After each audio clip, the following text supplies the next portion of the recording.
വായു ഒരു mushroom butter masala എങ്ങനെ ചെയ്യുന്നത് നോക്കിയാലോ.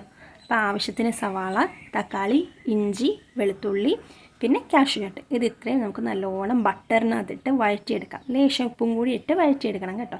എന്നിട്ട് ഇത് തണുക്കാൻ വയ്ക്കണം. തണുക്കാൻ വയ്ക്കുന്ന ഗ്യാപ്പിൽ നമുക്ക് ചപ്പാത്തി ഉണ്ടാക്കാൻ പോവാം.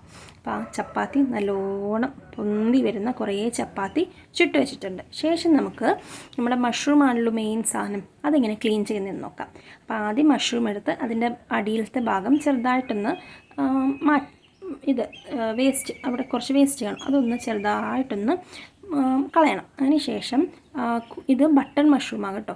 അപ്പോൾ ആ ബട്ടൺ പോലെ ഇരിക്കുന്ന ഭാഗത്ത് അതിൻ്റെ അടിയിൽ പിച്ചാത്തി തൊട്ട് സ്ലൈറ്റായിട്ടൊന്ന് പോറി കൊടുത്താൽ നമ്മുടെ സ്കിന്ന് പോലെ അതിൻ്റെ സ്കിന്നിങ്ങനെ ഇളകി വരും. അതിനകത്ത് കുറേ വേസ്റ്റ് കാണും. അപ്പോൾ അതൊക്കെ നമുക്ക് ഇങ്ങനെ പതുക്കെ നമ്മൾ പിച്ചാത്തി കൊണ്ട് ഇങ്ങനെ എടുക്കാം. എന്നിട്ട് ഇങ്ങനെ എടുക്കുമ്പോഴത്തേക്കും അതിൻ്റെ നടുക്ക് കുറച്ചിരിക്കും. അപ്പം ആ ഭാഗവും ചെറുതായിട്ട് പിച്ചാത്തി വെച്ച് മാറ്റി കൊടുത്താൽ മതി, എടുത്ത് കളഞ്ഞാൽ മതി. ചെറുതായിട്ട് വേണം നമ്മളിത് ചെയ്യാൻ. ഭയങ്കരമായിട്ട് ശക്തിയോടുകൂടി ചെയ്താൽ ആ മഷ്റൂം മൊത്തത്തോടെ അങ്ങ് കുളവായിപ്പോൾ.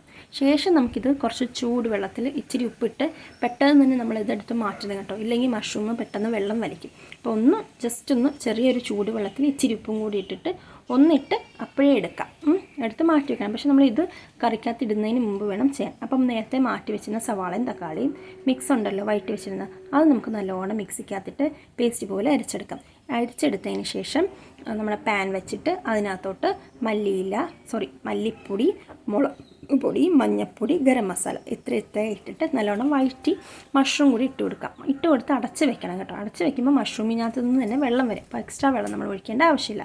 ശേഷം നമ്മുടെ മെത്തിയില ഉണ്ടല്ലോ, മെത്തിയില നല്ലൊരു പാനിൽ ചൂടാക്കി കയ്യിൽ വെച്ച് തരാന്ന് ഇങ്ങനെ പൊടിയെ കിട്ടും, പൊടിച്ച് അതിൻ്റെ പുറത്തിട്ട് പിന്നെ കുറച്ച് മല്ലിയിലയും കൂടി ഇട്ട് കൊടുത്താൽ നമ്മുടെ tasty mushroom masala ready.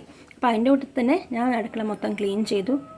Next ഡേക്ക് കുറച്ച് പണിയുണ്ടായിരുന്നു, അതൊക്കെ തീർത്ത് നമുക്കിനി കഴിക്കാൻ പോകാം.